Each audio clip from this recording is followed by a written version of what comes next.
Well, it is that time again, everybody. Hope you are doing well. My name is BirdDog John, and I am back in action. In those scenarios, it's good to neuralize the cameras. You guys know that best. Very straightforward. Plug it in, go to the web UI, link the source, walk away. You know, like super simple. I keep looking over at the chat, and I keep seeing you are full of it. Tasty, spicy meat snacks. Covered in flavor. I mean, you can't go wrong. So what's going on? We've got a handful of folks here in the chat, and I really appreciate that. What's up, mate? Hey, Warren, how are you? Appreciate it. Hey, Robbie, how's it going, man? You're just talking about you. What's going on, Tom? Ahoy. How is it going? What's going on, Go Web? Good to see you again. Thanks for hanging out with us again today. Appreciate that. I feel like I'm in this video more than anyone but John. It's true, NetApp. You are, I'm going to cut this up and put this in the next intro. Well, folks, here we go. Hopefully you are indeed doing well. My name is BirdDog John, and I am back for another at least an hour of riveting NDI content. And so I'm going to turn my playlist on, and we're going to go with it from there. But hopefully you're doing well. Thanks for joining us today. Really appreciate it. And like the title suggests and the video that you just watched, today's topic is Fleet Manager. So we're pretty excited to go through that with you. And we're going to do that around 11:15, which is about in 10 minutes. We'll start down that road. Be sure that you put your questions in the chat that you have about that program. That's something that we announced at NAB, and last week we talked about the X120, which I also have a video for if that's something we want to do, or if I need to go get coffee or something. But the X120 was last week. Be sure to check that video out if you haven't already. And then this week we're going to just kind of go over Fleet Manager. Honestly, there's a fair bit about it that is self-explanatory, and so I won't necessarily need to go over everything, but I do want you to see it actually functioning and working, and it is a real thing, and it is coming up fairly quick. So because it was announced at NAB, the promise with those announcements was that they'll be ready within 6 weeks, a month and a half from the announcement. So X120 was announced, Fleet Manager was announced. So we want to definitely go over that, get you excited about what those options are that are coming up in the future here with BirdDog products. And honestly, this thing, last week I talked about how excited I was about the Fleet Manager program. And again, I'll go over this in a little bit, but I as a support guy and as somebody who's watched the company grow for quite a while, I'm very excited about what it is that we're doing and the way that we're thinking about our products and managing our products and all that sort of thing. So there's lots to talk about. Lots of philosophy that we can go over if you'd like. But for the most part, I definitely want to show you Fleet Manager, get you excited about it, because it is an answer to a request that we have had from a lot of people over the ages. And it's a very simple way to manage any amount of BirdDog products, to be honest with you. If you're interested in managing those and not needing to go to every single web UI, Fleet Manager is that answer. So we're really excited about that. I'm really excited about that. I know the company is too. My support team is excited about Fleet Manager because it answers a lot of questions, but it helps people basically take the next step in providing support for their own BirdDog fleet and not necessarily always having to reach out to BirdDog on here, on ticketing system, on Facebook or whatever to help figure out what's going on. So it's pretty exciting. And we're excited that you're here to hang out with us. So Sound Color, what's going on? Hi from Leon Gatho. This is over in Victoria. For those of you who are not familiar with that area, nice area. Let's Leon Gatha, Victoria. I'm assuming that's where you're contacting us from. So we can just throw this open in Google Maps. Now it's going to be, let's see, you're southeast of Melbourne. Is that right? That's hopefully that's accurate. Why you're still awake at this hour, I do not know. But bravo for joining us that late. Here we go. Looks like a beautiful, nice area. Those of you in Detroit will understand that reference. But here we are. This is the region in which is being referenced. And some nice photos here. Let's check this out. So this is in remembrance is what the building says. Here's the post office. If you need to send a telegraph, apparently that's still a thing. Probably not. But yeah, that's pretty nice. Thanks for joining us from all the way over there. Sound Color, appreciate that. That's always nice to have folks who are from other parts of the world. Exciting new camera. I would agree. The X120 is pretty exciting stuff. Well, it will open a market that BirdDog hasn't necessarily had access to, but it will bring the level of it'll bring a BirdDog level of performance to that market. And so pretty excited about that. You know, I'm definitely biased to the company that I work for. I think we make the best products in the market. I think that they look the nicest. I think that they're, in terms of functionality, they work really well. There's a lot of bells and whistles that are offered, and sometimes that's great, and sometimes that's maybe a little overwhelming. But you have to pick your poison and kind of go with it, right? So we offer a diverse fleet, and the X120 is kind of that addition that there's a missing market there. There's a missing level of excellence in that market. There are a lot of HX cameras on the market, and a lot of them do camera stuff just fine, but none of them do what the BirdDog fleet can do. And so I'm really excited that X120 is announced and is coming to a distributor near you, because yeah, that'll be great. No one hears but us chickens. What's going on, NAB? How's it going? Thank you for coming on back. Appreciate that. Greetings from the Netherlands. Greetings, Facebook user. Let's jump over to Facebook and actually use your first name, because that would be the polite thing to do, right? Find out who that is. So is it Core? K-O-R? How's it going? Thanks for stopping by the show. I really appreciate that. And Laura, good morning from Canada. Good morning, Laura. How are you? Hopefully you're doing well. Always a pleasure. Laura asks, we just got a grant to add more bird dogs that we will be at, and we'll be at 12 soon. I noticed with the P240, we have on a wide shot, there is a edge where it goes out of focus for a second if there's only one person on the stage. Is there something I can do to make that do it less? I love the cameras, though. It looks amazing.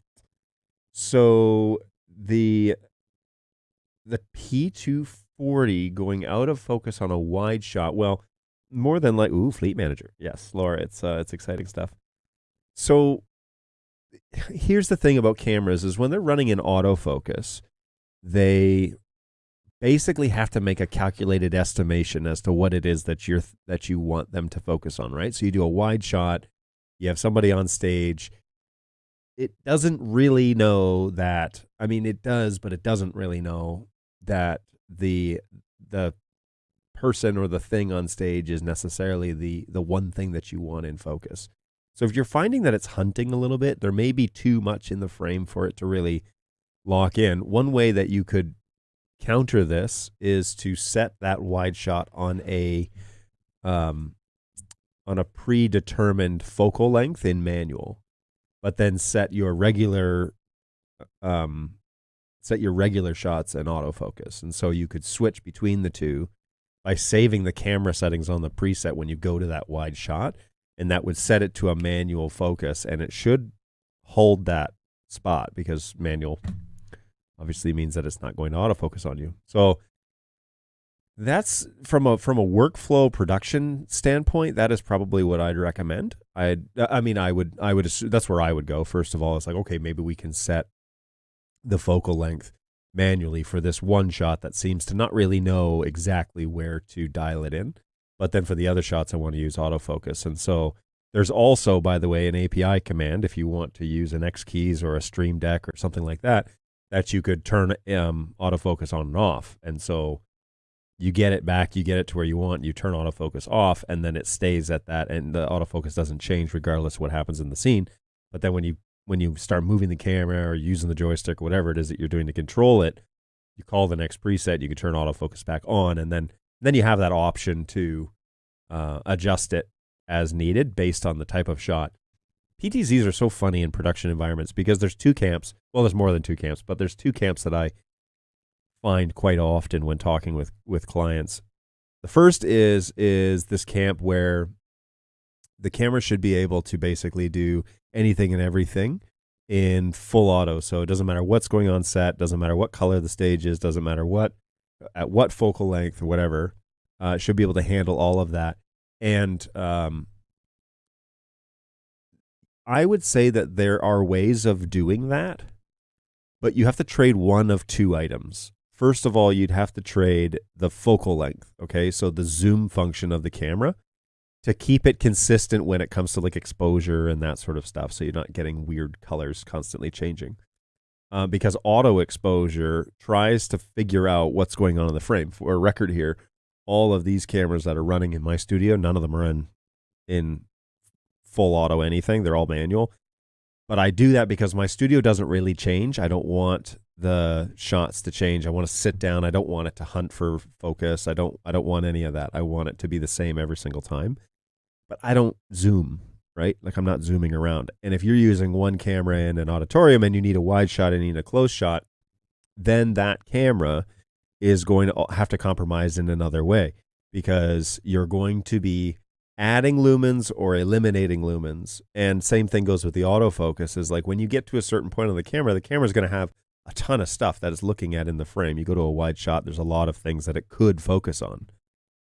Well, you may need to tell it specifically, no, I need you to set at this focal length for this wide shot. But then everything else that's close up, if you're doing bust shots or you're doing over the shoulders or whatever it is that you're doing with those camera shots, you want to let that all run in autofocus, because for the most part, it's just the one person in the frame, and that won't be an issue.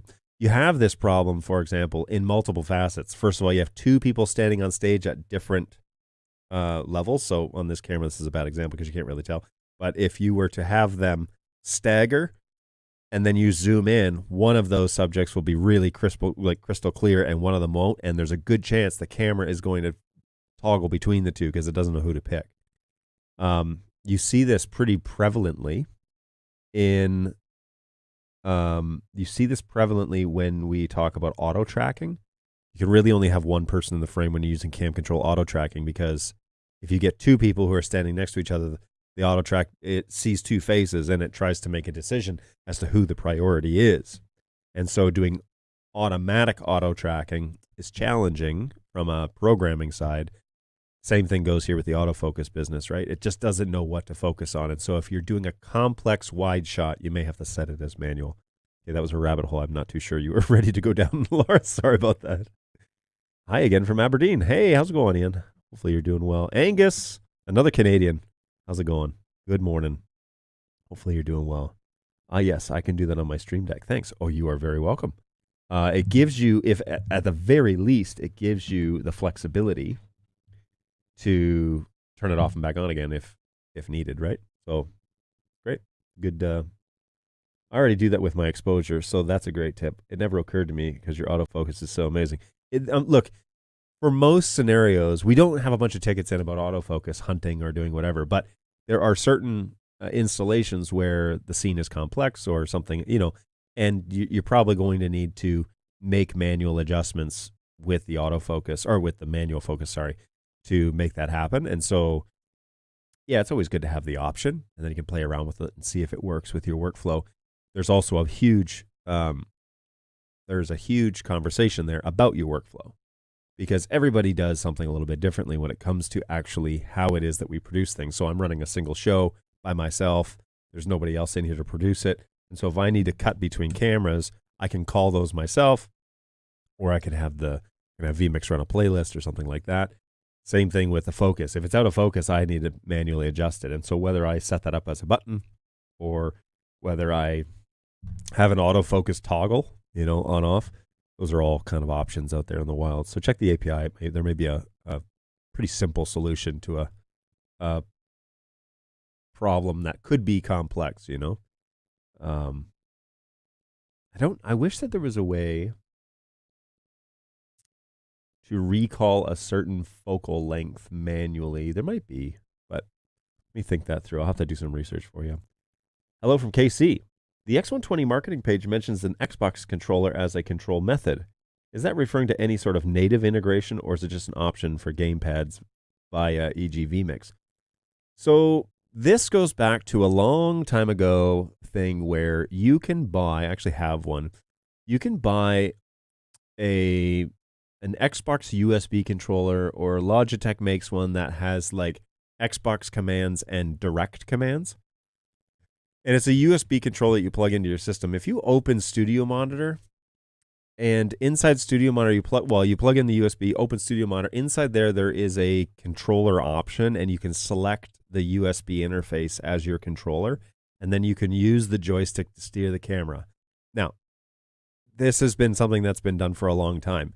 It is not a perfect method, and I don't know any company that goes on record saying that this is the preferred method of controlling cameras. It is an option. It's kind of like, that's out there too. You know, you can do that, but you're kind of at the mercy of the programming, but also at the extent of kind of how much they've invested in that. So the movement commands are programmed. The actual PTZ movement commands are programmed, but I don't really know about much else. I have a friend who has been with us since basically my beginning of my employment, who opened a ticket long ago, back in the Fresh Desk days, and he said that he was doing P200s and, you know, Xbox controllers with Studio Monitor. That's how they run these gigs. I think it was like volleyball tournaments or something like that. Anyways, he's been doing this for ages, and he's been running 3.3, and that's how he runs his show, and how he, you know, they just control it like that. Well, he has found anomalies in the way that controller works, and has reported those as bugs to BirdDog. Again, I appreciate that. I think that's a great alternative, and quite honestly, the controller that I have from Logitech is like $30. So if you're just needing up, down, left, right zoom, that's a great low cost, you know, budget option. But I wouldn't necessarily call it a genuine joystick. I mean, you have to have the camera open in Studio Monitor with that controller selected for that. If you're just run and gun one camera, yeah, okay, that's fine. Or you have a static shot and then you have a close-up shot. All good. I cannot promise you that there are BirdDog resources that are being put behind that for R&D and development, but it is out there. And I could even show it to you. Maybe I'll bring that on Thursday. I can even show you how that works. It's not rocket science at all, but we could definitely show it for you. How's it going, Casey? Hopefully you're doing well. Hey, good morning, John. What's going on, MTash? Here's an example of 2 plays from our baseball stream yesterday that show PTZs and presets used in live replays. Okay, and there's a drive function there, so I'll have to go over to Twitch to get that. I will open that file, but I won't do it just yet. Oh, cool. Ooh. Harvard Westlake. I'll check that out in a minute. The one-push autofocus button on the keyboard is really handy. You can get it can get you close and then make fine adjustments with the knob. That's a great tip. Angus is always full of helpful information, by the way. That's why we keep him around. No. He pays his price of admission just like everybody else. Hello. Are the P400s good for low light situations? I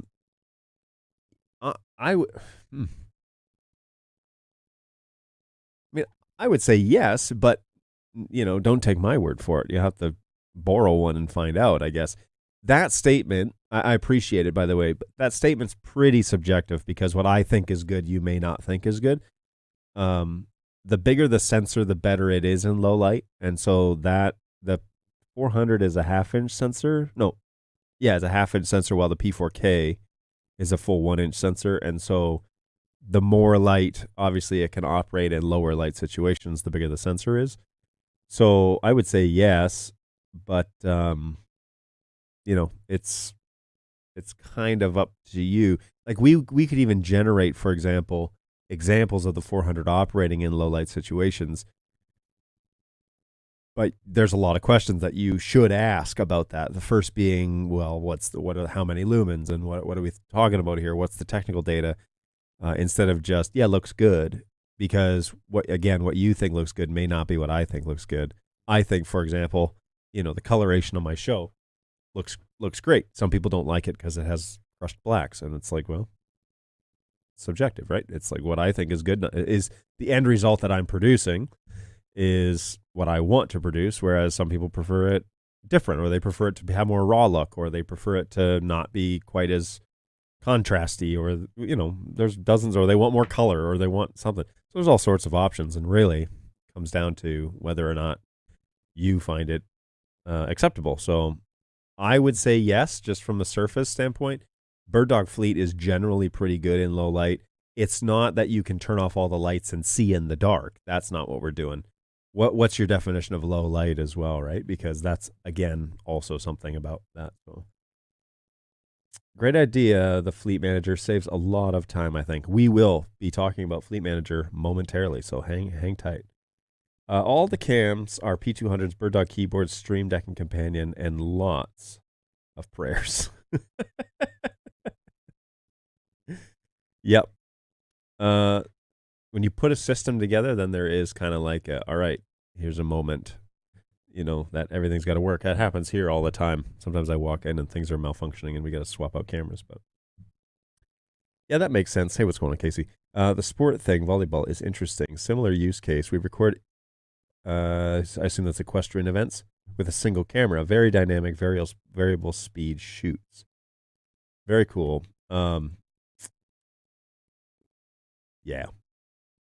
That's it's a similar idea. And again, if you just need control, then that's a quick way to do it. Now, as we update firmwares, I will throw out there that I don't think that plugging in a Xbox controller is one of the things on the list. I think it's kind of an afterthought.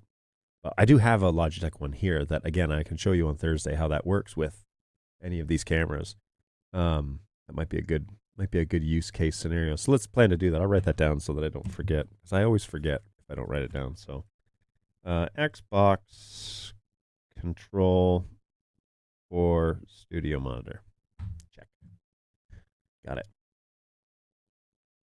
Hey, I'm watching from Zimbabwe. Wow, what's going on? That's a long way away, Henry. It's new to me and really interesting to try it out. Excellent. Well, you've come to the right place. We got all sorts of folks that are new to the NDI world, so you're in good company. And thank you so much for checking in all the way down there in Zimbabwe. That's so cool. Really appreciate that. Pie in the Sky camera control solution is compact, relatively cheap, gamepad, hence gamepad interest. Whoa. And a complete package, BirdDog PTZ interest, and has smooth speed ramping from a standstill to 50%. I'm not too sure about the ramping bit. Let's find out on Thursday. I will, if you can't join me on Thursday, I'll still try and run that test for you live. We'll just find out together. But let's do that for sure. I totally get our use case is a niche thing. Just saw the controller bit on the marketing website, and it piqued my interest. Thanks for your insight. Of course, my pleasure. Always willing to give an opinion. No, I know lots of guys. Well, I don't know lots of guys. I know a handful of guys that are using the direct controller. So if you're looking on Amazon or something like that, look for a USB gamepad controller that does direct. And usually on the back, there's an Xbox button, and then there's a switch that'll send it to direct. And direct is what we recommend people use. That's what I've used here in the office when I've tested this thing for my longtime four-year friend who has been doing this for a long time.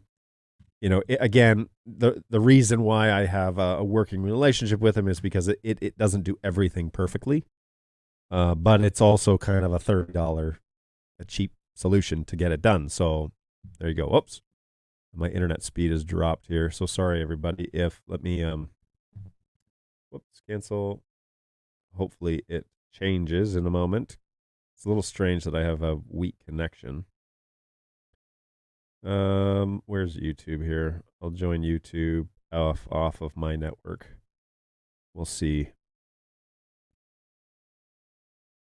Subscriptions. I know I'm live. Oh, now the internet's back to full strength. Okay, John. All right, hopefully we didn't lose anybody. Yeah, okay. And I can hear it just fine. You guys are chatting to me, so I'm assuming you can hear me just fine. It may be the weather outside. It is a little frightful. And I don't have a fire in the office, which would be delightful. But since we know place to go, let's talk about Fleet Manager. Yeah, this is what it currently looks like outside here in Auburn Hills. It was like 80 degrees a week ago. And I guess Mother Nature is not happy with us for some reason. So she's giving us some snow today, which is a bummer, but whatever. Let me make sure I'm done in the comment section before we go on too much more. Whoa, you guys are chatting it up. Yep, gamepads with Studio Monitor. I've used them, was never satisfied with the movement. The Studio Monitor base control support the fine speed controller? No. The fine speed control is something that is a BirdDog thing. Looks great. I love baseball, so there's no way I wasn't clicking on that link. It's true. Balu does love himself some baseball. Greetings, John. What's going on, GoWeb? Welcome back. Hopefully you and your daughter, Sanaya, are well. Share some info on the new Wi-Fi camera. That was Thursday's show. So we definitely did that. I want to talk about Fleet Manager, and then I'll go back to the X120 if there is interest. I'll be there. Ramping. When rented a P120, I think that was, the BirdDog joystick jumps from first gear to high gear was noticeable. So there is now a speed variance, like a super fine speed variance that's integrated in the latest firmware for our cameras. So you may need to check that out again now that that's kind of been updated. So did you change all of your cameras to 2997? I think I did. I should have. Yeah, pretty sure I did. Why? Can you notice? Is it blurry now? What's going on, Sean? Welcome back. Good morning. Before you get to Fleet Manager, I'm trying to figure out what firmware I need. I'm looking at the P200 and an A200 Gen 1. Do I need to go to LTS or NDI5? A Gen 1 is going to require you to go to LTS first on an A200. And if you want it to get to the Gen 2 stuff, you'll need to contact support, and we'll need to help you get to Gen 2. So here's a perfect time to reach out to support at help@birddog.tv, and we'll be able to give you a hand with that. But yeah, you probably need to go to LTS first. The P200, well, you probably should go to LTS first and then go on to NDI5, but I don't know if LTS is still up there for P200. I don't know yet. Same, Angus. Have dabbled with that in vMix Studio Monitor and a solution from Rocosoft. Just never got the point where I was shooting for. The A200 doesn't match the current download on the web, but it was a replacement unit from you guys. Super fine. Speed variance, you say. Yes, I do say. So inside of, sorry, I'll back this up here so I don't glaze over anybody. Yeah, so the A200, does it say Gen 1 or Gen 2 on the web UI? That's critical number one. If you want it to get to the new features and color matrix and all that stuff, we need to get you to Gen 2, and that is going to require one of my agents remoting in and helping you do that. There's just a few of those Gen 1 A200s still out there, so we don't spend a ton of time doing that, and my guys are really fast at doing it, so we can set up a time to work with you on that, Sean. Where's the other thing that you had said here? Do I need to go to LTS first, then NDI5, just to be safe, make sure everything comes over? We'll have to give that a look. Something you have any insight on in terms of what it's added or changed or how it works? Yes. So on the old speed variants, you used to go from 1 to 21. Those were the steps, and now it goes from 1 to 255. And so the difference between is much more granular. Let's just put it that way. The difference is far more granular than it was in the past, and it's pretty impressive, actually. I mean, the fact that we've been able to add that many steps, and it's the same for pan, tilt, and then zoom even has additional ramping steps. So I could probably show you that. BirdDog studio p200.local.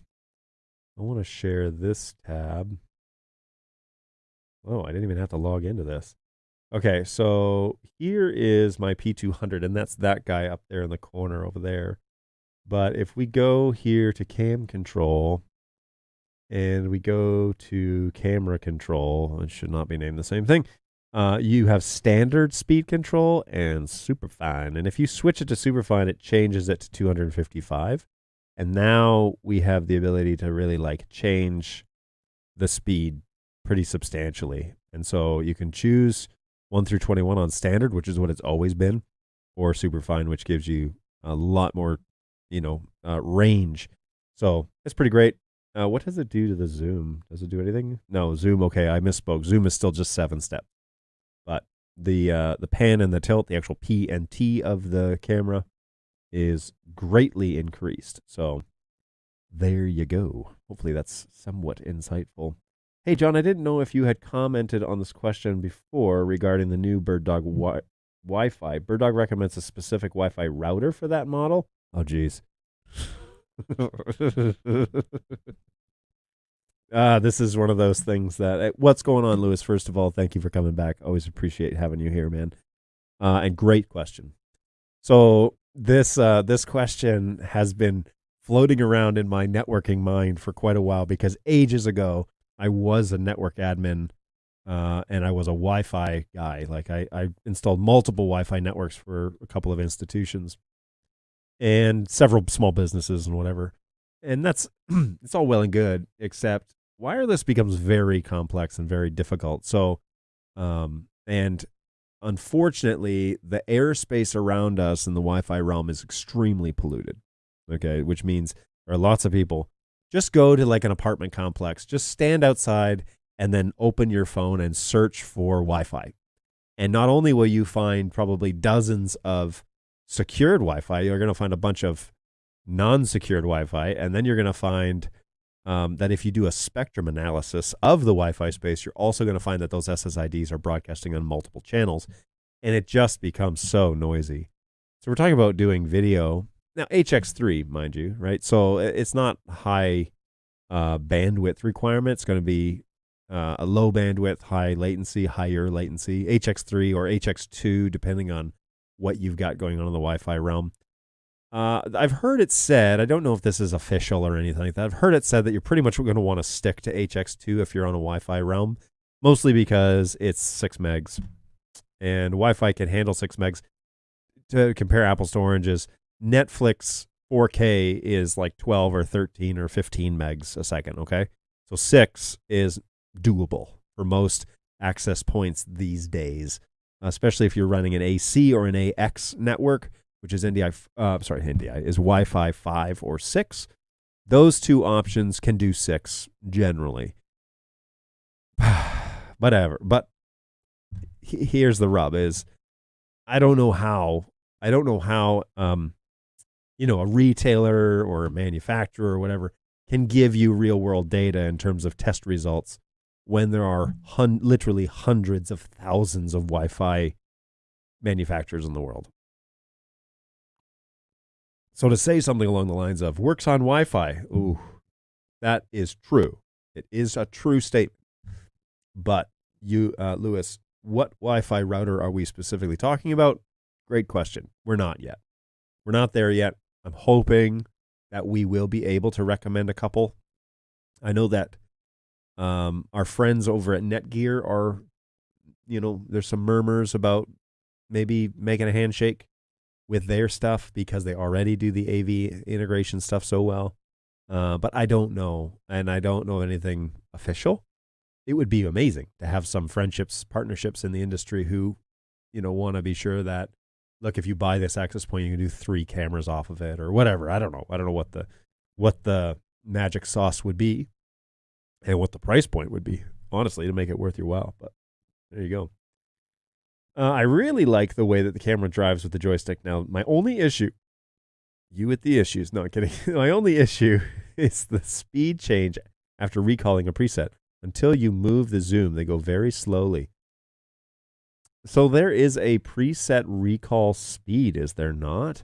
If you go to presets and you go to preset, isn't the preset speed there? So that it should recall based on that speed. It doesn't change based on, it shouldn't change, and maybe it does, Angus. Shouldn't change based on what it is that you have selected on the keyboard. It should reference what's saved on the preset, and you would save it here. PTZ only, you get the option to set the preset speed and you hit save. If you're doing camera settings, then that goes away. And maybe that's, and then it remembers these settings right here, right? Because these are the camera settings. So I'd be interested to play around with that a little bit, see how that actually works out, because that's a great observation if that's the case. Nice. That's exactly what we've noticed and run into. We've got enough steps between gears so the jump is too noticeable, i.e. not granular. This looks like it might be what we're after. Well, let me know, by all means. Super insightful. Thanks so much, Casey. My pleasure. Always nice to have somebody that wants to talk about NDI on the show, right? That's what we're up to over here. Did you get confirmation from engineering that it's Wi-Fi 6 or 5? No. So there's no official word on that, but I'm assuming it is actually Wi-Fi 5 because AC will do 2.4 gigs at about 6 or 10 megs if you're doing HX2. I believe that is kind of the assumption that if you're going to do this on Wi-Fi, you're going to run HX2. So Wi-Fi 5 should do it. On paper, it should do it. On paper. I don't have an X120. I can't tell you yay or nay. But on paper, it should do it. Because honestly, if you're streaming this onto your phone, this is more than 6 megs probably. Maybe not. Maybe it's like 4 megs. But it's probably close to what it would be. It's crazy to me. But anyways. Will the zoom speed work with presets? Either zooms happen at full speed in preset. Earlier, zooms happen at full speed in preset. That's something that I have to test because I don't know. What's going on, Bugsy? Yeah, the zoom speeds should get depending on how you're saving the presets on board camera or PTZ only. That now PTZ only, it's probably still that zoom speed selection. So if we go back to this, if you're doing zoom speeds are probably saved here because when you switch between superfine and standard, 7 never changes. So this is probably, if you're saving a camera preset, or actually, sorry, if you're saving any preset, this is probably the speed that it's recording. I don't know for sure, but I highly suspect, because that's the only place to change the zoom speed anyways. So I highly suspect that's what's going on.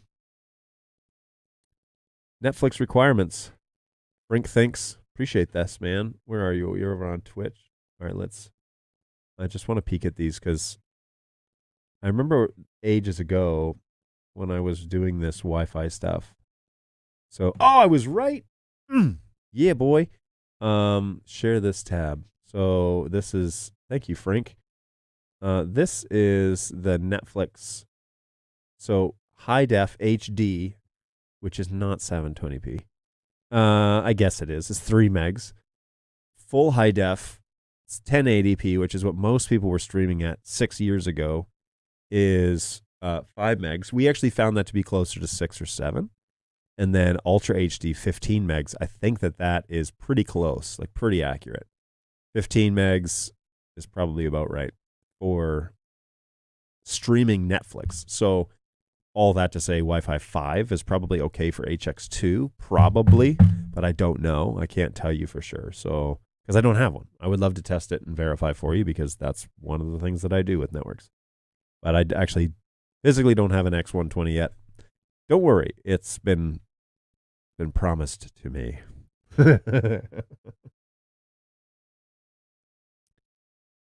Today's show is not brought to you by Ember Mugs. Keep your coffee hot and your creamer curdled. If there's anyone from Ember that is actually stumbling upon this show because I continually reference you, sponsorship would be amazing. You know, actually the battery in this cup is good for about an hour, and it's only going at 120 degrees. I think the battery is running on its last legs. But the cup itself, I do love the all black, you know, with the little light on the bottom, and I think the white light is, there you go. There, so it's green, BirdDog green. Oh, and now it's back to white. Never mind. But I can't say enough good things about Ember Mugs, and I know that my buddy Jeremy Kloosterman, he's had a mug give up on him, and they took care of him. They were good to him. So so far all signs point to yes, a big fan of that. Good stuff. Good stuff. Core asks, the pan tilt speed is in the camera control section. Yeah, so over in cam control, pan tilt speed is listed there. I'm sorry, let me share this. Oh, why did I close that tab? So here we go. So over in the cam control section, on the left-hand side says cam control, and then you click on camera control at the top. And here, yeah, it has that pan tilt speed. These are thresholds, by the way. These are maximums. If you are, if you are saving presets with PTZ only, you can save the preset speed specifically for that preset. So if I save preset 1, it would save it at speed 10. That's the idea. I haven't rigorously tested this, but that is the idea. That's kind of what it is that they, how they're seeing that work in real life. Netgear would be amazing. What's going on, Matt? How are you? Hopefully you're doing well. Thanks for stopping by today. I can't officially say that we are talking with them or not. I don't know, but I do know that the name has been tossed past me before. I have a great working relationship with Netgear. I don't know how many switches my recommendations may have sold or my team, but we don't want any sort of compensation for that as of today. But we definitely we believe in that product line because they are investing in the NDI infrastructure, and that is huge. It's huge to have a networking company that's like, yeah, we're all in, because that takes us to another level in terms of integration and the availability of NDI across the not just across your network, but across the world. Some people scoff at Netgear. That comes from an older age where Netgear was Soho, really tiny installations. They weren't super serious, considered serious when you talked about networking. But anymore, quite frankly, in the AV realm, they are the conversation because they are the ones that are investing in it. And they have an amazing team. Guys like John Hinkle, guys like, their dev team. If you can't, I'll do them a solid too. If you have questions about the Netgear AV line of switches, hit up this email address, because they have a great team. They support the product line. They support the NDI line. If you buy a product, you can contact them and they answer, which is amazing. One of those rare things they have to say now is if you contact their support team, they actually answer. It's a shame that that's a real thing that I have to do, but there you go. And they're genuinely good guys. So good times, great oldies. All right, I need to... Going to the preset is fine. After recalling, the joystick moves very slowly until you touch the zoom. Oh, interesting. Okay, that I will test and report on if I can find more. It's consistent across my A2s and my A4s, both on 9.3. Very interesting. What's going on, Josh? How are you? Most definitely Wi-Fi 5. Josh would know. Josh was at NAB. Yeah, I mean, given the statistics of what HX2 needs, NDI 5 would be fine. I can't say for Wi-Fi 5. Can't say it for HX3 because it's a variable bit rate, right? You can change it. And so your results may vary. That's kind of as defined as I can get as of right now. I would love to, I would love to do some real world testing though, as to let's turn it up and see what happens, because I can watch the back end of the network and see kind of the taxation on the network as well. So that would be a fun little experiment. When I'm bored and I got nothing to do, nobody has any support tickets and the questions, everything's just humming along. And obviously I'm joking. There's never been a day in my life at this company where there's nothing to do. But one day we might have the need to prioritize that test, and when that day comes, I will gladly volunteer to do it. Proposing an environment of maximum stability for streaming. There's an option to have some type of, quote, buffer in case of micro cuts in the Wi-Fi. It would be an interesting idea to add. Well, there are certain industries where the Wi-Fi thing is going to play an important role. And there are a lot of industries where the Wi-Fi thing is not going to play an important role. And so you may just want an HX3 camera with BirdDog performance. That's, I think, the real golden nugget here is this is a BirdDog camera that's doing HX3 with our engineering and dev team behind it. And so that's big. That's a big piece. The Wi-Fi piece, that's also an option. I think it fulfills the need in certain markets, and it's a a cool idea. I don't know if it's for everybody. I don't know if it's going to revolutionize the industry as to how it is that we transmit NDI. Just because I've worked in the Wi-Fi realm for a long time, and it has its pros and cons, and I don't know if the pros will outweigh the cons in this regard.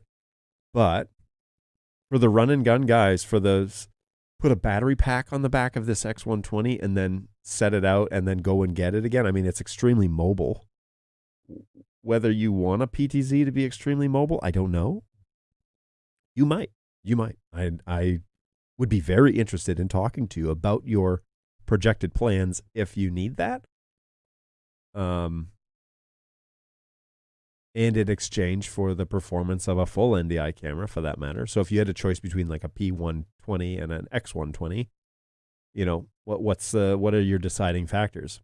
So it'd be great to see some real world, like for example, here is the type of setup that I need, and I need the flexibility of Wi-Fi because I'm going to put this thing in a spot that can get just fine Wi-Fi signal, but running a cable there is not practical, and the latency thing is not a big deal for me because I'm doing everything in post. I'm just recording everything, and so I need to bring it all in. Like, if that's the case, by all means, man, the X120 is probably the answer, and really excited about what people are going to do with it. Whether it outperforms anybody else in the fleet, I don't know. I mean, the 240 is still the jam, you know, that thing. The 240 is so cool, and just what it can do, especially light variances, low light situations. It's kind of worth the sacrifice of having to plug it in because to like a PoE switch and having a proper infrastructure, just because I feel like the performance of it gives me the benefits that I would really prefer. But again, I don't have line of sight to all of the things out there in the world that will benefit from having this no cable connectivity that I can run for a couple of hours on a battery, and we're good. You know, like we can send over the signal. We're still getting BirdDog quality. We're getting an HX2 signal, and that's what we need for this spot. And that would be fun to watch that conversation. It will be fun to watch that conversation evolve over the next couple of years, which is how long it takes normally. So to reproduce my issue, I save a preset, move the camera away from it, recall the preset, and then move the joystick over. The preset set to superfine. Touch the zoom. The PTZ speed will change. I'm going to have one of the guys in the office check that, because I think I've heard them talking about that, and so you may already have that confirmed. Sorry here. Let me just...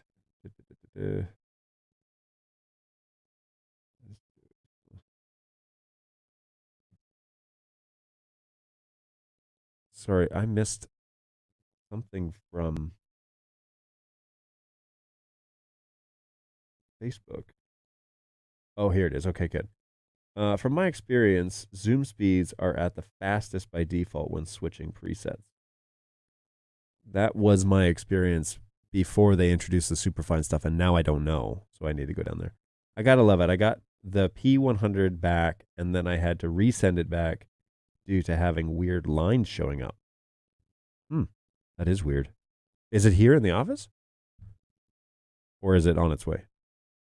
Trying to have a slow zoom shot with a preset on P120. No success until now.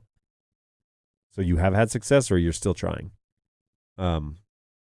Yeah, what you're describing is camera director moving from point A to point B on a path and a speed specific sequence. That's what you're referencing, which is a program we have, but it's not just done on preset recalls. That will definitely be a managed. Will definitely be you'll have to manufacture that somehow, probably outside of the basic options that are offered on the preset recall. It's not showing different versions. Still up on to 21. Sorry, you meant the app, not the camera itself. This was a part of a conversation that I can't recall. I'm really sorry. Were you at NAB? If so, did you discover some interesting accessories for our PTZ cameras? I did not get to go to NAB.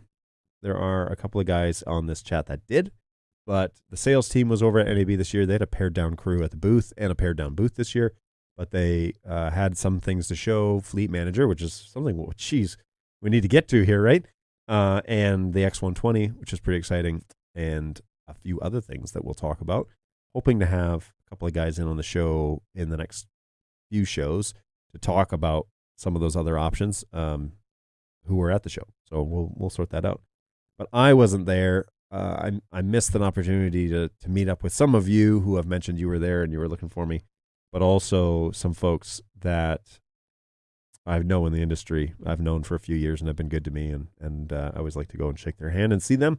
Unfortunately, I wasn't slated to be there this year, so maybe next time. We'll see. Yes, it is. I use 8 of them with my production. I'm setting up my P200s. Are you up for some dropped frame troubleshooting? Like right now? I do want to get to Fleet Manager, so let me get to Fleet Manager before we do more on the show troubleshooting. My P240 with Silicon 2 is already on an HX3 camera. It's true. That 240 is a little more expensive than the X120, right? And you get full and HX3 on that camera, so that I love. The Silicon 2 beta does output HX, and it works in tandem, so it's pretty cool for flexibility. Wire the camera if you can wire it. In some cases, wireless unlocks some interesting use cases. It's true. I would, like in the middle of the field. Yes, there are opportunities.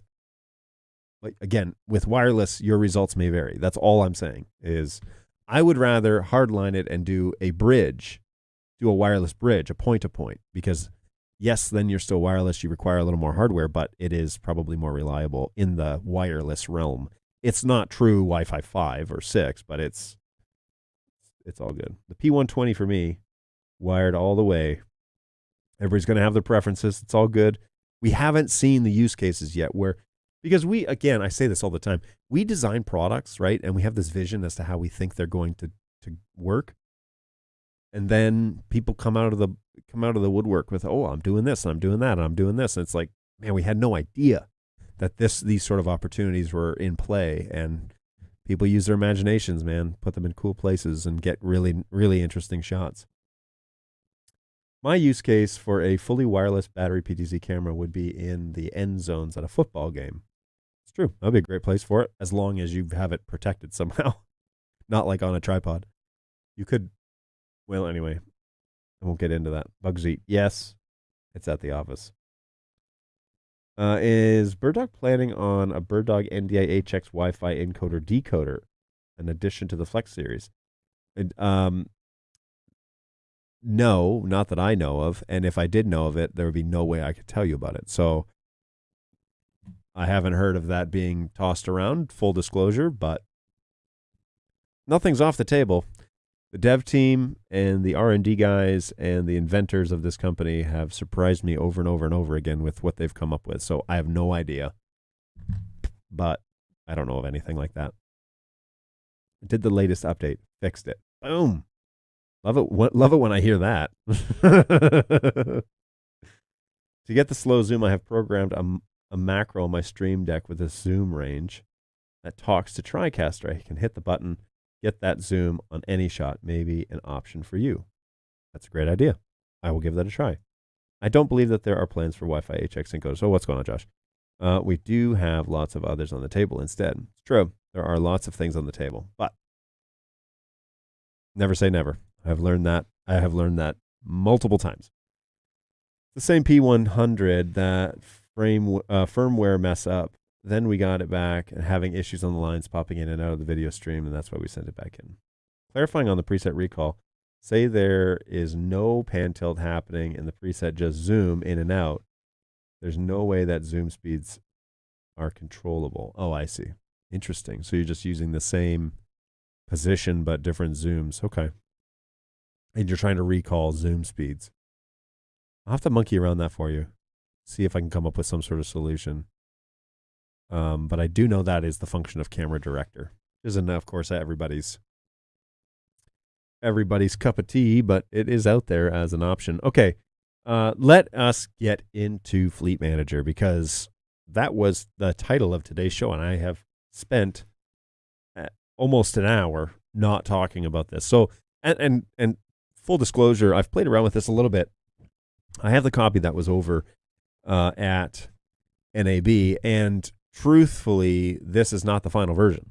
And so the irons are in the fire. It is functional. It does most of the stuff that it's supposed to do.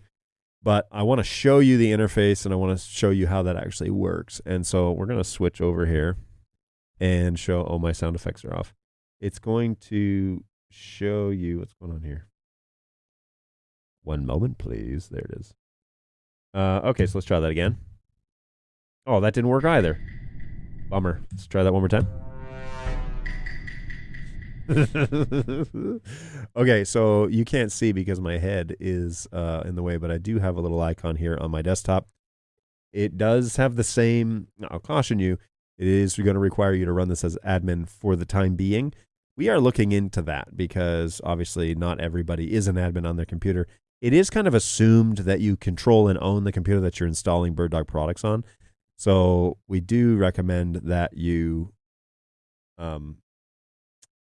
if you're going to install a BirdDog software, that you own the computer that you're putting it on, so that you can have full rights and that you don't have to worry about GPOs and a bunch of other things that are going on behind the scenes with Active Directory and IT departments controlling stuff. It gets very complicated very fast. So do me a favor, own the computer you're testing this on, see if it works. Amber Mugs. So let's go ahead and launch this. Now it's going to gray out my screen real quick. And I will say, yes, this application. All right, one moment, please. Yoink. Monkeying around with things this morning. And I need to just fix some of that. All right, so it's going to ask me for admin permissions, and I'm going to say yes. Now, the first thing it's going to do, which I think is really cool, is it's going to ask you, oh no, I can't show this? Oh, that's annoying. It's going to ask you what network you want to function this on, which is a feature that I hope that they integrate in all of our products, by the way. It's basically just a little window. I'm sorry I can't show you this. It's stuck on my dialogue. The dialogue box is stuck on the wrong screen. Basically says, Network Finder, which adapter do you want to use? So I select my NDI network, the fiber network that I have, and it spits back what my IP address is. So it's saying you want to use this, and if I hit OK, it will then proceed to launch Fleet Manager. Now, it looks like this. Oops. And Fleet Manager runs on its own, and you just leave it, and it starts populating. And again, this is not the final version, but this is pretty close to what it's going to look like. And it starts populating all of the sources that are on your network. Now, I have multiple networks at this office, so if you think, what's wrong with that guy? He's only got 2 or 3 actual sources. That's not entirely true. I have lots of sources. It's just a matter of where are they. Now, these are BirdDog products as well. This is not Studio Monitor. We're not looking for NDI sources from other cameras. This is BirdDog stuff. This is managing. This is why you buy a BirdDog product and why you use BirdDog for your NDI encoders and decoders, because you're going to get amazing software that will help you manage and function as a human being without pulling out the remainder of your hair that you still have somehow working in the IT world. So Fleet Manager spits out a bunch of information, and as we can see, it tells us what model the product is, tells us the device name that we have assigned it or haven't assigned it for many of this, gives us the serial number so you can match that to the bottom of the product, gives you what network configuration, and like a good support guy, I have everything in DHCP, gives you the IP addresses of those. I kid. I know it's a sore spot for some people. It gives us all the IP information, the proper subnet mask. It tells us exactly what it's supposed to be, which is 22255. Gives us our network gateway. Now, some of this is because some of these softwares are not on the ones that talk with Fleet Manager. So Fleet Manager has found these sources, but they're not running on the absolute end result that will integrate with Fleet Manager. And a great example here is the OG card that's on this network. I have an OG4. It's running on 110, which is one of the latest, well, it's an alpha software right now, but 110 is an LTS alpha software that isn't, oh, maybe it's on the website now. It might be on the website now. I know that there's a beta for this. I just may not have put it on this card yet. But as you can see, some of the data is missing, including the network gateway. Well, it just means that some of the products haven't been updated to talk and communicate all their data back to Fleet Manager. So it gives us the gateway, gives us the MICU version, and as you see, they're all lit up, and of course, all of the firmware versions as well. Now, in this model of this software, you'll notice there's some differences with the commercial that we showed at the beginning, and I'll show it again at the end of the show. But there are some differences with what it shows in the commercial and what it shows here. The first is the select all update button. Okay, that's not on here. But you can go down the line and actually check these boxes. Now, in this version, you can't actually check these boxes, and there's a reason for that. Again, this was the one that we had at the show. But you would select the boxes on the firmware update and then hit apply. The idea here is that this software will communicate with an FTP server and will allow you to see which firmware you're currently using and then which firmware is currently available. No more going to the website and downloading zip files and doing USB updates and all of that crap. That is behind us. We have seriously been talking about what we can do here for our customers. And the reason, again, one of the catalyst reasons why you pick a BirdDog product is this sort of stuff, this level of invention that, quite frankly, nobody else is doing. This is purely, it's mostly for me, I'll put it out there, but this is purely for the customer's benefit, where it's a free piece of software. You download it, you can see all the sources that are broadcasted on the MDNS, and it pulls the discovery data. We're talking about a few other options as to, like, well, discovery, how is that actually done? Are we doing this over IPv4? Maybe IPv6 is an option. Maybe there's a proprietary broadcast that could go out that Fleet Manager could be watching for. A bunch of stuff, okay? So this, though, is such a beautiful thing because you get all of your data in one spot. And if I were to think about all the devices that are on my network, on the, let's say, the one network, which is what this is, and I was to say, this afternoon, I'm going to update all of my cameras and encoders and decoders, there would be no way for me to guarantee that I got them all. Anything that's on the network. This eliminates that problem. This is basically saying, no worries, let us find all the devices. Now, we have installations that have 10, 20, 30, 100 devices all running. The idea here is it's all centralized, that an installer no longer has to, oh, we're having a problem with the camera, it's out of date, we want to use it with cam control, it's not working. Now the guy can remote in, install this, find the camera, hit update, hit apply, exit the remote, walk away, send the bill. That is the idea, right? So for those of you who are managing larger fleets of NDI stuff and you're contemplating, I want to buy more NDI gear, where should I go? This is one of the things that is only offered at BirdDog. And BirdDog is thinking, how do we make this make sense for the customer? And how do we make it easier for support? And that is the reason why I'm super excited about this. Okay, full disclosure, I am thrilled because we can send out videos or tutorials, or I can remote in and open this program and basically do it all for them. But it's a simple little Windows program. There's not a Mac version yet, so I know that question's coming. Let's go ahead and erase that one.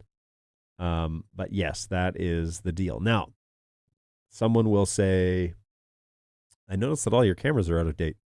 That's not actually true. This is a floor model from NAB that I had the project manager send me.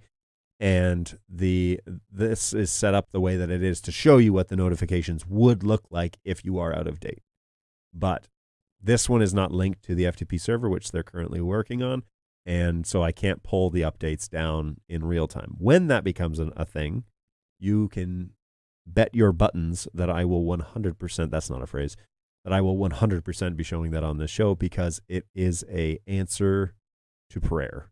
I kid you not. Make the update process easy, and the engineers, I've been banging that drum for 4 years. All my agents have been saying that ever since they started. They've been here for the oldest ones have been here for a couple of years now. We got to make this better. We got to make this more intuitive for the customer, because it's killing us. And engineering showed up. I mean, they did exactly that. They heard our pleas for something better, and they delivered. And honestly, this is crazy exciting, because I'm very excited that this is what this is the avenue that we're headed down. So a couple more things here that I will show you. You've noticed that the BirdDog Play actually stepped off of the network. Now, this is Play 1. This is actually the play that I'm looking at, so I don't know what the deal is with the status light here. I will investigate that. Again, this is a floor model. This isn't a finished product, but it does show that it is currently offline. It is not. Now, it may be that it hasn't checked in terms of the broadcast hasn't gone out, since we are sitting in DHCP. Maybe that it hasn't checked in. But I do know that you are able to edit things, names. We're not gonna monkey with that today, again, just because this is the proof of concept that it is actually a functioning thing. But there it is. I mean, we have models. Honestly, I would love to be able to pick and choose which columns are shown, because some of the stuff, subnet mask, I know what my subnet is. I don't need to verify that. Quite honestly, I don't even care about the network gateway. I know that all my stuff is going to be running in DHCP, but that's nice to have. Serial numbers, that doesn't mean a whole lot to me, but this means the world, and this is important. And these little gearboxes, by the way, you click on one of those, okay? If we actually click on that gearbox, where are we here? Oh yeah, there we go. So you click on that gearbox, and it does what you think it's going to do. It takes you to that web UI, and whoops, I clicked on it multiple times. This is not going to be good. Let's close that down, see if it boots up.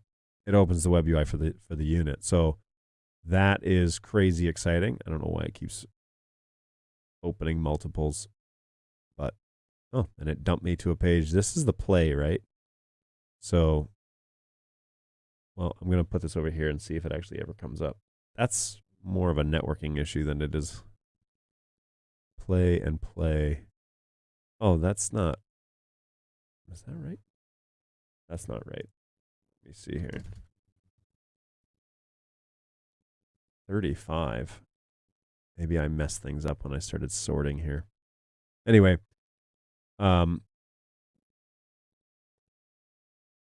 we'll figure that out. There's another piece here. Oh, whoops, I did this by accident. I meant to do this and tell you about it. There is a little information box that's next to the product type, and this is basically the dashboard of the device. So it tells us what the stream name is. It tells us what video format we're running in. Gives us all the basic data that's on that web UI. Now, again, these cameras are not running necessarily the Fleet Manager version of the firmware, which, here comes the question. I know it is, but will it be required to do a firmware update to get to the to get it to talk to Fleet Manager? And the honest answer is I don't quite know. More than likely, whether or not that that update can be done within Fleet Manager to get it to the latest, I don't know. You're seeing it here, though. Many of these are beta firmwares. You'll notice like 9.9 on an A200. That's something I'm testing, and 9.9 is a beta. So those are showing up here, just no issues. And if your MICU's on the latest, then we should be able to just push a firmware, like an actual FW file, to get you to this level, and then we'll be able to do the full-on updates. So I can't believe that this is real. From a support standpoint, this is one of those things that is such a huge step forward. It's a huge answer to things that support has been saying, but it's an enormous step forward for customers. It's a massive reason seriously a massive reason. You don't even know a massive reason why installers would go with BirdDog and not something else, because now it's a centralized managed location for all firmware updates. We can get to every product. We can pull it. We can click on the gearbox. We can check their statuses. We can do all of that stuff. And those installers, like sometimes they have reoccurring contracts or maintenance contracts, right? Where, okay, we're going to install this in all of your classrooms, but then once a quarter, we're going to come by and make sure everything's humming along and working correctly. And we'll swap out devices or do whatever that we need to do once a quarter. Well, now they can roll up an open Fleet Manager and within 10 minutes, make sure everything's up to date. One of the pipe dreams I'm hoping is that it does sequenced updates, not all updates all at once, because you can really mess up your internet if you do that, but to do like 3 updates at the same time. And then when one is done, go to the next one. Similar to, what system does that?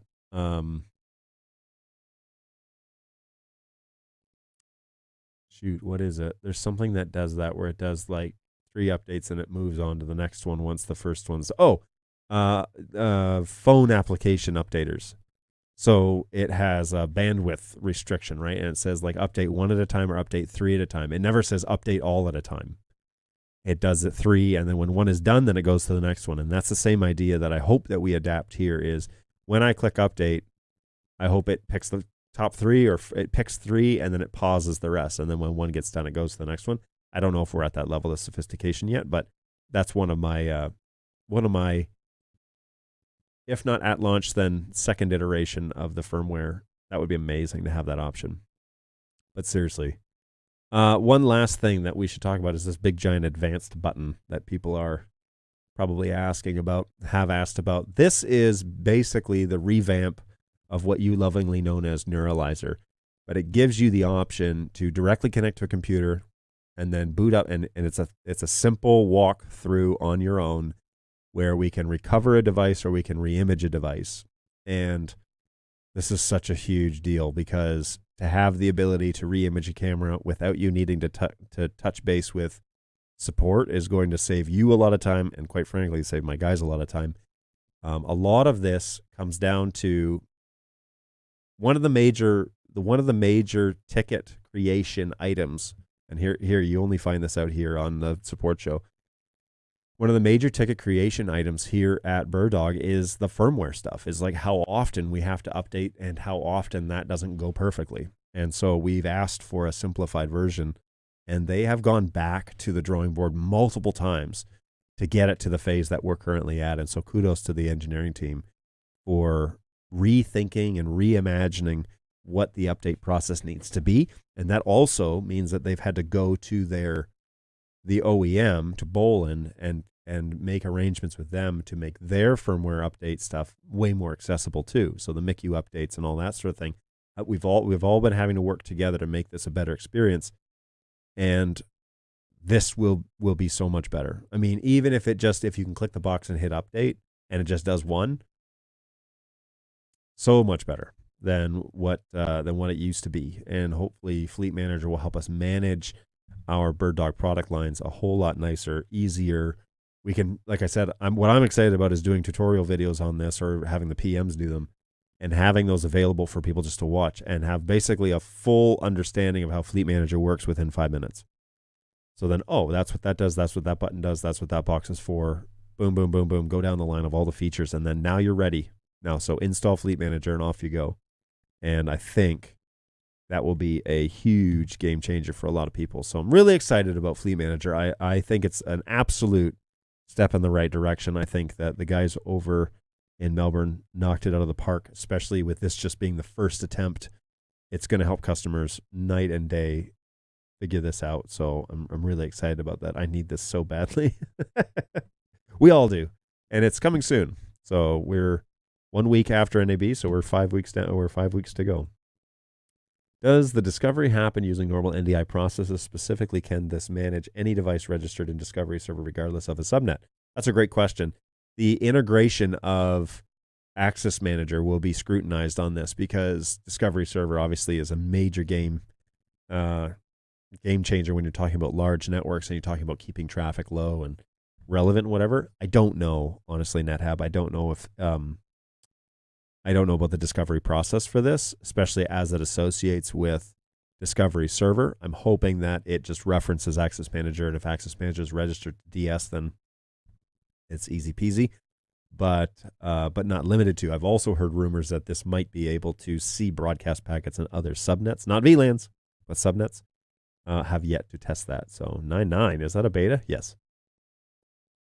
110 is live on the website for the OG card. Thank you, Frank. See, it's always good to have some fact checkers, even if they work for you. Can you replicate the same without TriCaster talking directly to? Can I replicate the same? I could, yeah, I could. I mean, I could set it up on our TriCast. TriCaster's in the other room, so I can't do it right now. But yeah, we could definitely do that. So helpful, Fleet Manager, just to find all the things. Seriously, just to have them at your finger. That's what I love about it, right? Is like when you're looking at this. Whoops, it's over my face. When you're looking at this, it just has all of the relevant information right here. You know, like we're not changing the camera's or video format or any of that stuff, but like the fundamentals of getting into the product and doing things correctly, and it's going to be so great to have this stuff just so close and referenced. So I'm super excited. I think Fleet Manager is a great addition to the BirdDog family, and I think that's one of the reasons why you pick a BirdDog over other products, is that the ease of managing it, the ease of using it, the high quality of the product, the high quality image, all that stuff really makes a big difference. So Fleet Manager is going to be a game changer like Engage is for the 4250s. I've used Engage. I like it. It is helpful. It's not perfect, but it's also their first iteration of it, and so I got to give them some room to grow and listen to feedback and amend it. And honestly, I haven't used it in about 2 months. So they may have made huge strides to fixing the things that I was kind of like, that's a little clunky. For setting up switches across a fleet, it's great. Brilliant. Because you set it up once and then you apply the settings to everything. Oh, that would have helped me out so much at NAB last year. So, and I was like, it's going to be great for NAB this year. Oh, and then I didn't go. So, but somebody said something kind to me within the company. They said, this year we didn't have the luxury of John coming and helping us with our network, and so we've just had to make do with what we've had. And I was like, I don't know if that was meant as a compliment or not, but I'm going to take it. That was nice. That was a nice thing for somebody to say. Oh man, hot coffee. It's good stuff. Oh, great. I will see all the missed updates now. It's true. All the ones that didn't get updated, and hopefully you can do them all in a centralized location. So very excited. Balu, who does a lot of this and runs his own tech bench because he does inspections, this is going to be great for him because it means no more guessing. There's so much guesswork in what he has to do. It's going to speed things up. Matter of fact, Balu, because you work here, you should grab this and just install it on the 3 and see what happens. It might speed you up, just even having the reference of what the product is and what status it's in. Let's give that a try. Let's try that this week and see how it works for you. I think it's going to be great. And then I'll report back next week about how that's going for him. Are 9394 the same MICU versions? That is a question that has been pushed out of my mind a long time ago. 9.4 depends on, so I have an A2 and an A3. So I have 23 on, I think it's that one. Yeah, on that A200, I've got board 23 for 9.4, but then the A4A5 version, I don't know what one that is. And the guy that could tell us is Brighton. Or Frink. Frink might know that too. You still have to do the USB updates for the baseboard even though we have Fleet Manager for PTZ keyboards? No. So the idea of going to NDI 5 was that the MICUs were going to be done. And only on the rare occasion may you have to do a baseboard update to fix an error, like a boot sequence error or something. But the idea was the USB updates were going away. And that was getting us to LTS. That's what the LTS update was. And then going to NDI 5, that should have been the last USB update that you needed to do. Because this Fleet Manager now does the MICUs and the device firmware. Again, that's the commercial says we've listened, and that's exactly what they're referencing is the USB thing. Oh, brutal, right? So they've been trying to make that user experience because, like I said, that is one of the leading ticket generators is the USB update process. Actually, the update process in general has been the lead ticket generator, one of them, in the company over the past 5 years that I've been here. And so, 4.5 years that I've been here. So we were saying that, customers were saying that, distributors were saying that, retailers, installers, everybody was feeding us back with, it's great, except you're coming out with a lot of updates and they're really like hard to make sure that you do it correctly. And so they took that seriously, which is great. I'm updating right now. It's so scary with many devices. This is a game changer. I can't wait for this. I would agree with you. I can't wait for it either. I can't wait for it to show up. And Laura, I can't wait for it to show up and you guys to get to use it because everything's humming along with that FTP. It's going to be pretty exciting to just click, and it does it, right? So version 1 does not have Discovery Server support, though it's prioritized. Okay, there you go. I mean, Discovery Server should be integrated in everything because lots of people are using it, especially large installs, which is who this will benefit the most. Thinking of a project that I am working on in Florida for on behalf of BirdDog.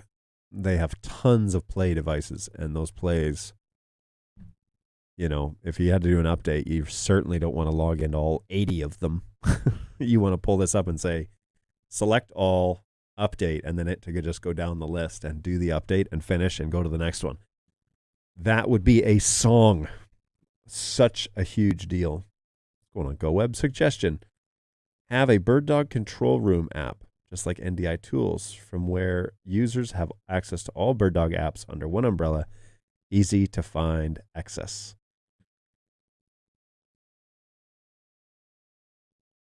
That's a great idea. No comment. That has been talked about. I'll put it that way. That's been talked about. It will not see broadcast packets across subnets unless there's a switch forwarding them. I heard from the PMs that it should find it on other subnets, but I guess I was wrong. That's unfortunate. Absolutely sounds like a compliment to me. Yes, I agree.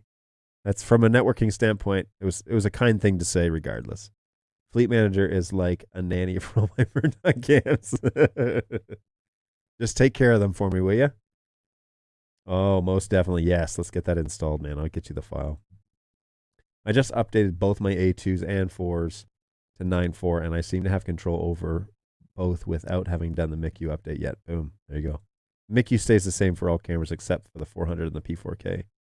Silicone 2 required for a MICU update, didn't it? Silicone 2 was required for, again, that's a Frink question. Was a MICU? No, I thought you had to be on the latest. You had to be on 9.4, and then you could do Silicone 2. I don't think that a MICU was required. 9.3 and 9.4 without having done the USB update, it's working fine. Boom. Still see drop frames, though. Boo. That sucks. Sounds like a user error. No, I'm kidding. I'm kidding. With sensible icons. Yeah, no comment. That launcher page is a great idea.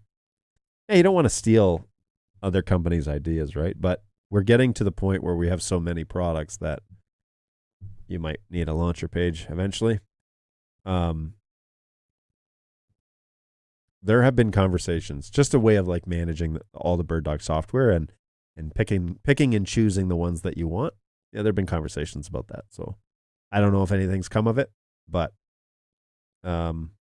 it's a great suggestion, and I will pass it up the chain that was discussed on my show and is a desirable item from our clients, because I actually do give people feedback from my show within the company. So suggestions, all that stuff, it all makes a big difference. So, oh yeah. Hang on. You guys remember this? Remember me?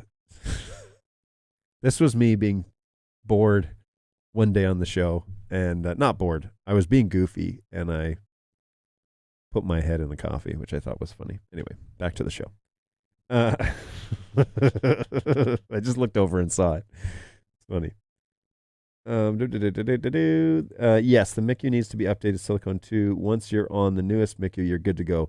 So yeah, as long as you're updated to 9.4, the MICU for 9.4, then you should be able to go Silicon 2. I believe that Frank says it's required to at least going to 8 and 9, I believe. I do know that the Silicon 2 one that's on there references 9.4 because I think that that's the latest available, but I could be wrong. I don't sit on the website and scrutinize all the firmware numbers. Contrary to popular belief, that's not what I'm functionally doing around here. What would you say that you do here? What is going on here? I'm getting all sorts of messages.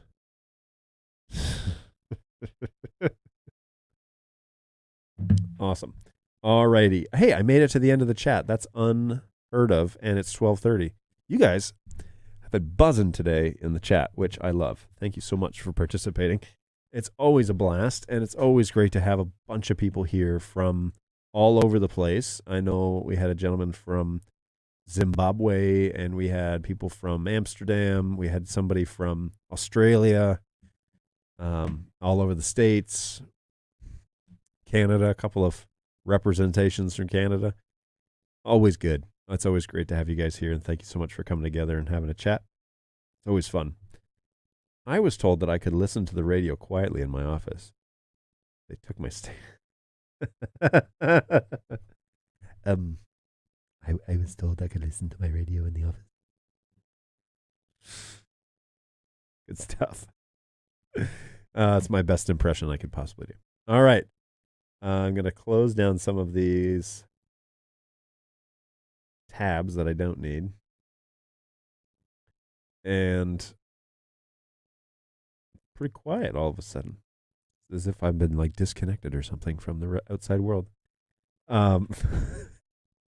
It's always a pleasure, guys. Thank you so much for coming along for today's ride. Fleet Manager, it is an exciting time to be in the BirdDog community, in the NDI world. Seriously, we are not attempting to make things difficult. We actually want you to really enjoy what it is that you, how you interact with your products. And I think Fleet Manager is a great example of BirdDog trying to answer the call for the way that people use our product line, because, there are, that's interesting. Anyways, sorry, my brain. There are lots of ways to skin a cat, and when you have 3 cameras and a keyboard, logging into 3 web UIs is kind of, it's annoying, but it's no big deal. When you have 100 devices, that's a different world, and so you don't want to be doing that. I promise you, I've been there.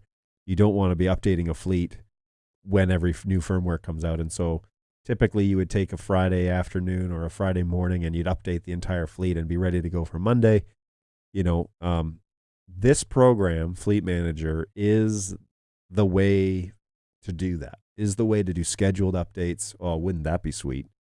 Have this run in the background and do scheduled updates every Friday at 9 a.m. Don't hit update and walk away from them for the weekend, because if anything happens, you want to be there to see it. But seriously, maybe the next suggestion is there a way that we could run the program in the background indefinitely and say auto update every morning at 9 a.m. or auto update once a week at 9 a.m. or something like that? Now I'm just spitballing. And I'm sure the engineers are like, shut up, John. So, but yeah, it'd be really cool to have options. And this is just our first stab at this. And quite frankly, I think that they killed it when they came out with this. This isn't even 1.0. This is pre 1.0. So this isn't the final product that we've been looking at today, but it seriously is such a huge leap forward.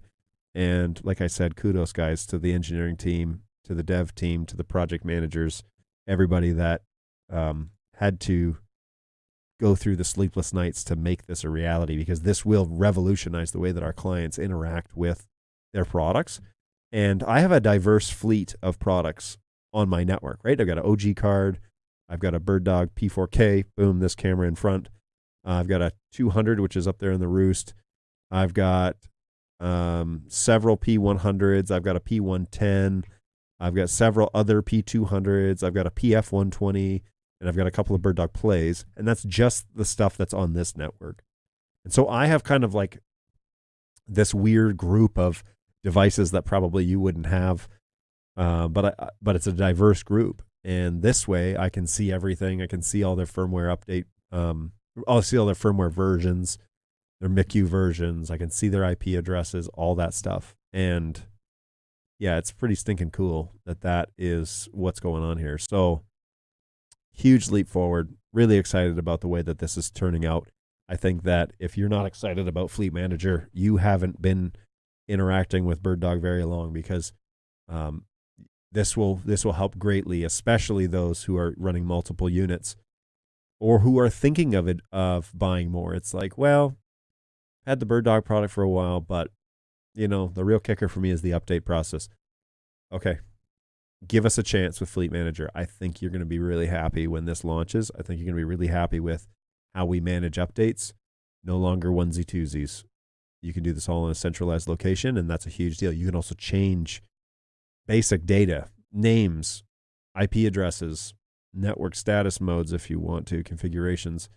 You can change a few things right here in Fleet Manager, and that will be a big deal as well. So really happy about that. Really happy about the way that Fleet Manager is shaping up. I think it's huge help for you guys, a huge help for me, and I can't wait to kind of see it in action once it officially launches and we're able to who has something like this?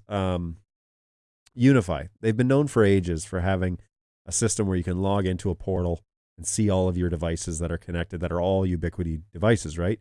And in the top corner, it says like there are firmware updates available. Now, you can't just hit apply all.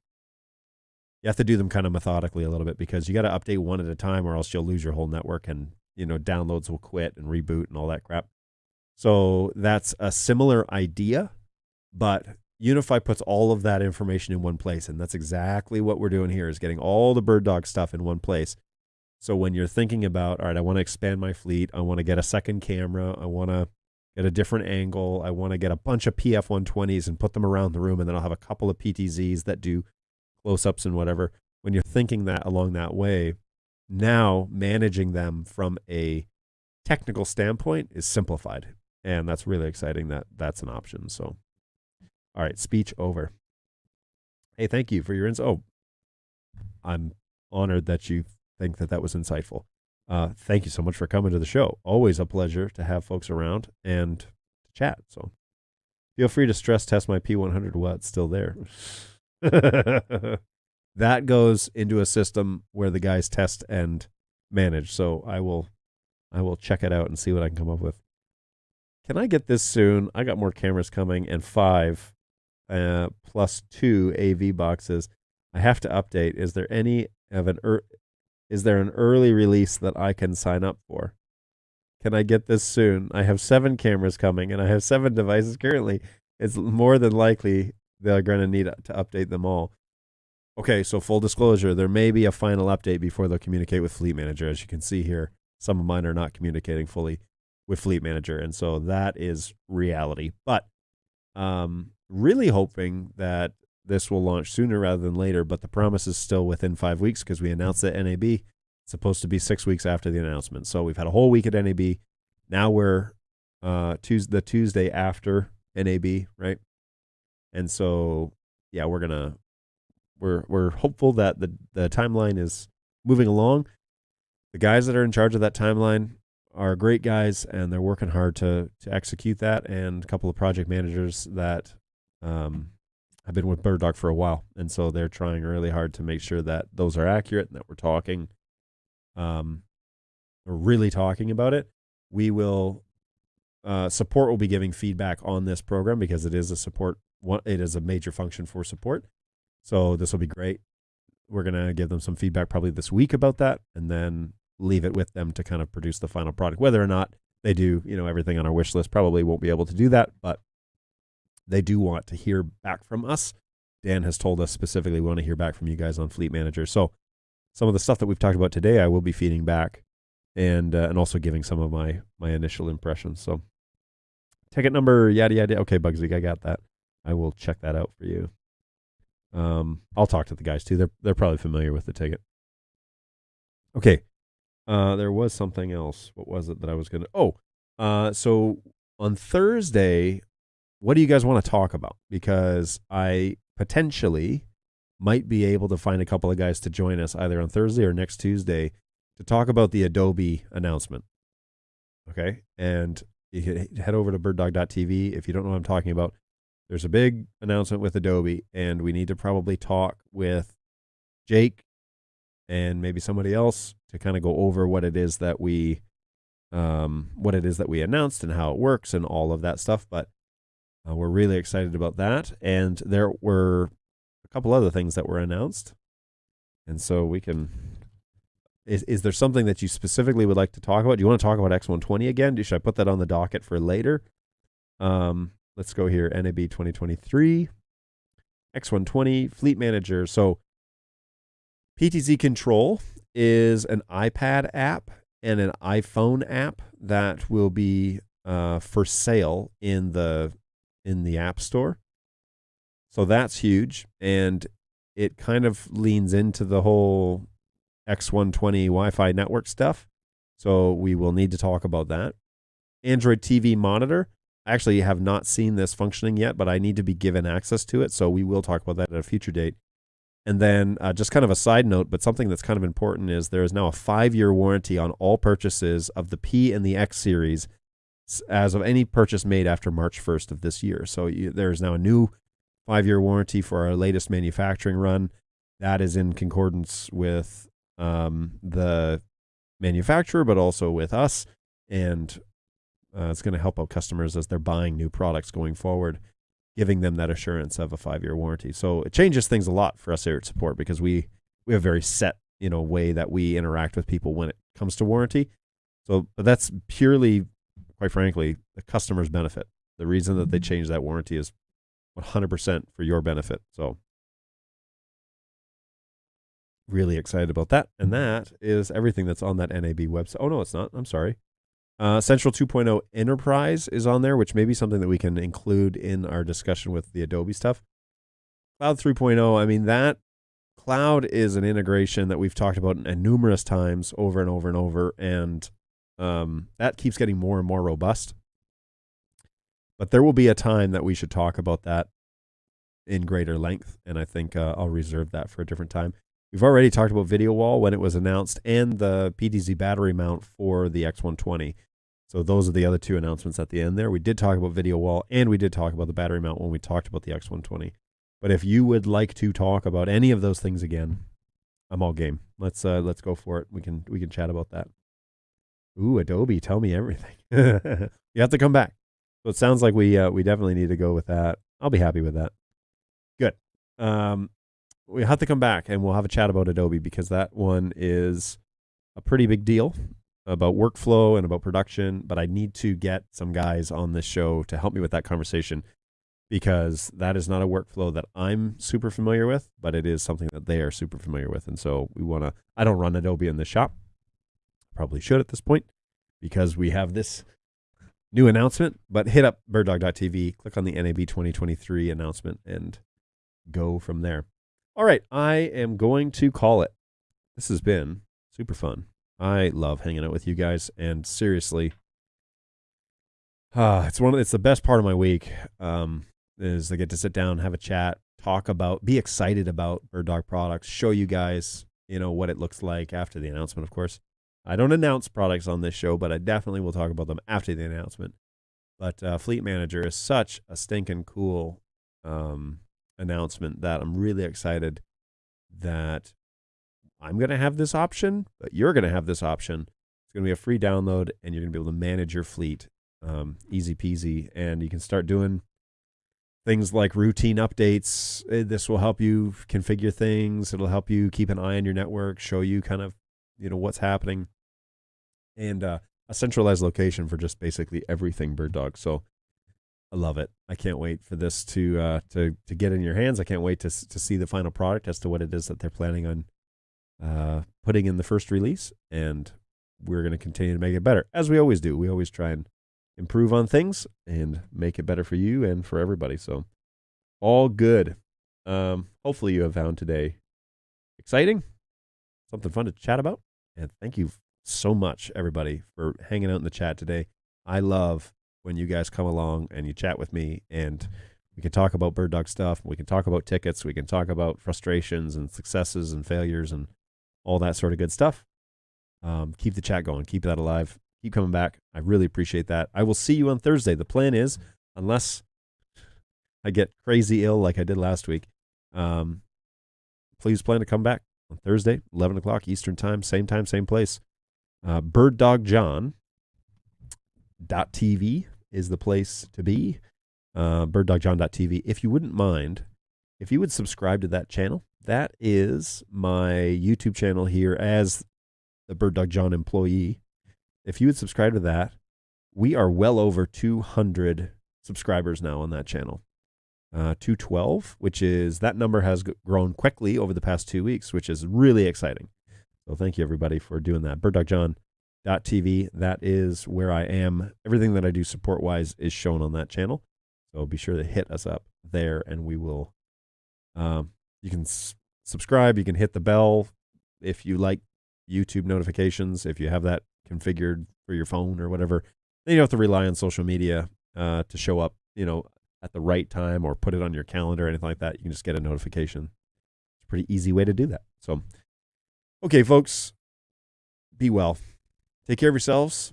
That's super important. I need to do that better last week, and I failed at that miserably. But take care of yourselves and take care of each other. There's not enough of that going on in this world, and we really need to look out for each other. So feel free to come here and we'll chat with you. You're definitely welcome around this table, and we will see you again on Thursday at 11 o'clock Eastern time, at least for an hour, and we'll have a good chat about something. Don't know yet.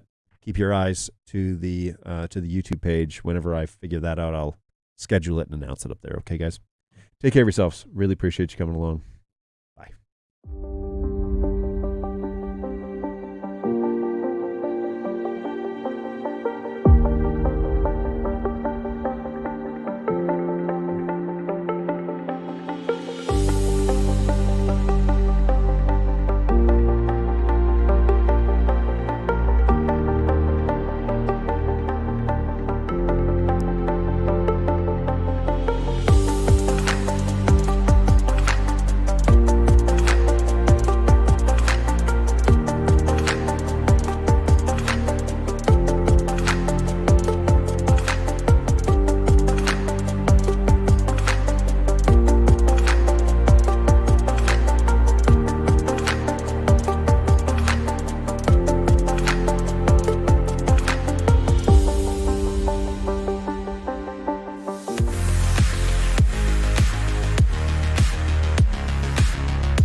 Resistance is futile.